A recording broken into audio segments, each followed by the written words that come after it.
Kalau kamu lagi nyari smartphone dengan kamera terbaik di budget 4-5 jutaan, nggak perlu buang-buang waktumu nonton sampai habis video ini. Langsung beli aja Realme 9 Pro Plus. Nggak percaya? Coba lihat ini. Ini apa-apaan, bos? Kamera 4 jutaan kok kayak gini? Udah lama saya nggak ngerasa se-excited ini buat bikin sebuah review dan tes kamera. Soalnya main kamera yang ada di Realme 9 Pro Plus ini udah masuk kategori edan untuk kelas harganya. Jujur saya dan tim nggak berhenti bilang gila, edan, dan lain sebagainya pas kamera tes. Soalnya memang segila itu sensor kamera 50MP Sony IMX766 OIS-nya ini. Mungkin saya nggak bakal selebay ini kalau tes kamera smartphone 10 jutaan. Tapi buat smartphone 4 jutaan, menurut saya ini sih udah keterlaluan dan terlalu sempurna. Ibarat secara harfiah, Realme ini lagi ngamal secara cuma-cuma ke kalian semua. Makanya di awal saya bilang, kalau kalian nyari smartphone dengan main kamera terbaik di range harga 4-5 jutaan, fix saya bilang ini yang terbaik, bos. Saya jamin kalian bakal menang banyak.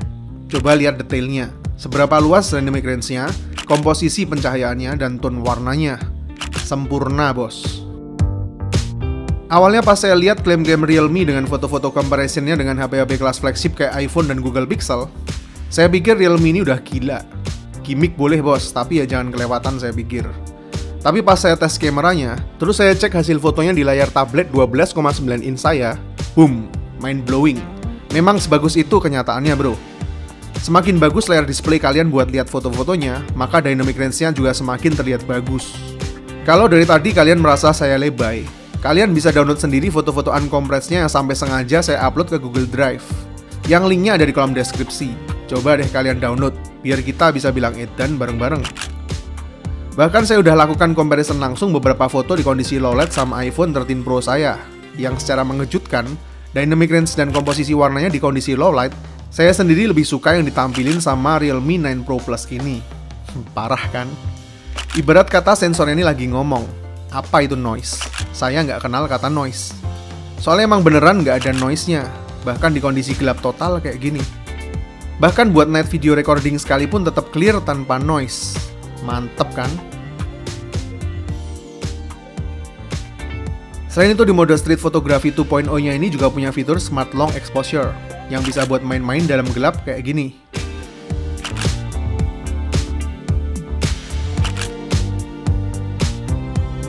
Terus filter-filter unik juga mulai dari pop 90s sampai ke cyberpunk.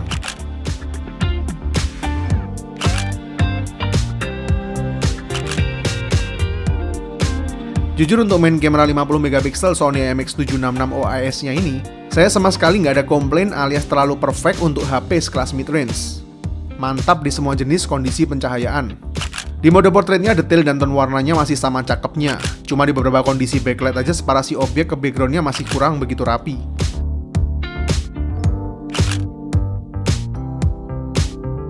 Selain itu, kamera kedua ada 8MP super wide lens. Nah, kalau di mode wide-nya ini kualitasnya jelas masih kalah jauh dibanding main kameranya.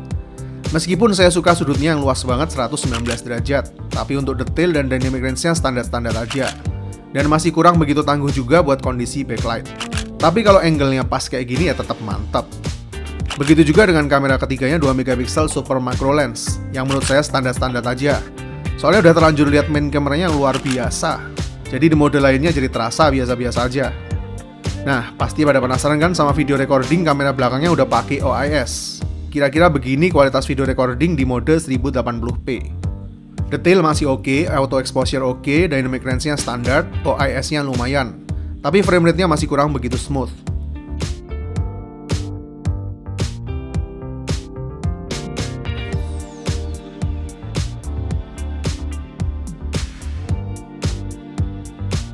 Nah, kalau di mode 4K-nya ini detail dan dynamic range-nya cakep banget. Asli mantep. Cuma ada oversaturated aja warnanya. Kalau saya pribadi lebih prefer record pakai mode 4K-nya dibanding 1080p. Tapi kompensasinya, frame rate dan OIS-nya memang jadi kurang begitu stabil juga. Intinya kurang begitu cocok kalau buat manuver cepat. Menurut saya OIS-nya ini jauh lebih optimal kepake buat capture di fotografinya. Khususnya di kondisi low light-nya yang sampai nggak ada noise sama sekali. Kalau dibandingin sama fungsi OIS yang ada di video recordingnya. Tapi saya berharap banyak OIS di video recordingnya ini nanti dapat upgrade software supaya lebih stabil lagi biar makin sempurna. Kalau di front camera 16 megapiksel AI beauty selfie-nya ini malah bagus menurut saya. Sudutnya lebar, detailnya cakep, bisa nanganin backlight dengan baik, dan di kondisi low light pun masih minim sama noise. Mantap. Begitu juga dengan video selfie-nya, masih tetap konsisten dan cakep, mirip kayak selfie fotografinya. HDR-nya juga lumayan mantap. Sebenarnya ada juga mode portrait bokeh HDR video, tapi separasi objeknya masih kurang begitu rapi, dan resolusi maksimalnya jadi mentok di 720p. Saya yakin mulai hari ini, Realme 9 Pro Plus ini bakalan jadi benchmark baru kamera di kelas mid-range selama tahun 2022 ini. Dan firasat saya bakalan bertahan cukup lama. Soalnya ini nggak cuma sekedar ngomongin gede-gedean megapiksel dan kompetitor yang nanti ikut-ikutan pakai sensor yang sama. Tapi komposisi algoritma AI-nya juga udah pas banget di sensor Sony IMX766 OIS-nya ini. Yang lucunya malah lahir duluan di Realme, bukan di brand kakak-kakaknya yang udah lebih dulu terkenal sebagai smartphone kamera. Jujur ada ironis dan bakal rame pokoknya. Jadi saya salut banget sama Realme kali ini.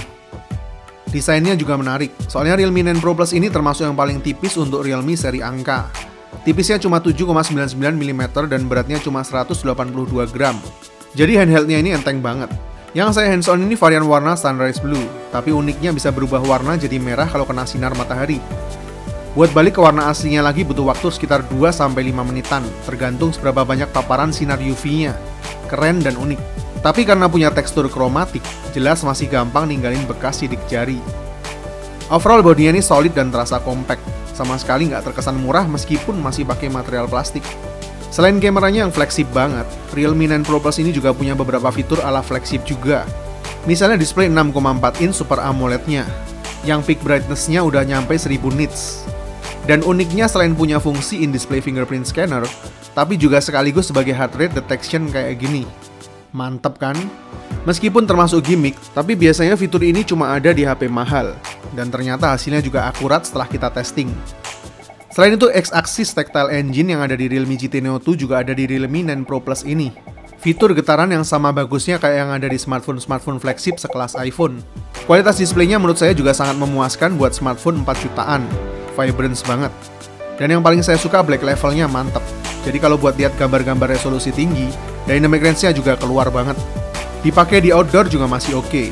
Bezel di atas dan sampingnya ini udah tipis banget. Cuma sayang dagunya ini termasuk tebel, jadi sedikit mengurangi estetikanya. Coba kalau tipis jelas makin sempurna. Kabar baiknya Realme 9 Pro Plus ini udah pakai dual stereo speakers by Dolby Atmos. Jadi makin mantep kalau buat nonton YouTube atau main game.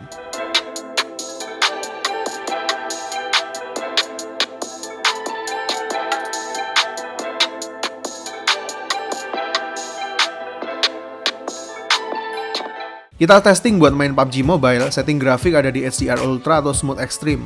Kita mainin di settingan Smooth Extreme lancar dan minim terjadi frame drop. Touchscreen-nya responsif dan no delay. Di 10 menit permainan, frame rate cukup stabil di 60 frame per seconds, dan temperatur maksimal ada di 44 derajat Celcius. Selama satu match atau sekitar 30 menit permainan, baterainya berkurang sebanyak 9%. Realme 9 Pro Plus ini pakai chipset Dimensity 920 5G berfabrikasi 6 nanometer. Mali G68 GPU dan udah pakai vapor cooling chamber yang sama kayak di Realme GT series. 8GB RAM plus 5GB Dynamic RAM Expansion, jadi totalnya 13GB. Dijamin nggak bakal kekurangan memori. Kapasitas baterai 4500 mAh dengan 60 watt Super Dart Charge, yang bisa charge 50% kapasitas baterai cuma perlu 15 menit aja, dan sekitar 40 menitan aja buat full charging. Hasil PC Mark baterai testnya juga dapat lebih dari 13 jaman, termasuk lumayan untuk kapasitas baterai 4500 mAh.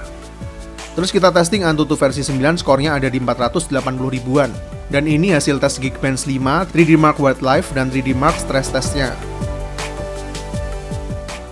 Kita testing juga Genshin Impact, setting defaultnya ada di low. Kalau kita testing pakai setting rata kanan dan lowest mode 60 frame per seconds, gameplay di settingan rata kanan 60 frame per seconds masih sering terjadi frame drop dan kurang playable. Bahkan frame dropnya mencapai 20 frame per seconds. Tapi kalau kita ubah mode lowest dengan 60 frame per seconds, gameplaynya jadi lebih smooth dengan rata-rata FPS ada di 45 frame per seconds. Frame dropnya masih terjadi cuma saat full efek animasi aja. Dengan temperatur maksimal mencapai 46 derajat Celcius. Selama 30 menit permainan, baterainya berkurang 13%. Masih tergolong hemat buat kapasitas baterai 4500 mAh. Selain dapur pacunya, performa speed di jaringannya juga tergolong mantap dan lengkap. Udah 5G ready, Wi-Fi generasi ke-6, dan udah NFC.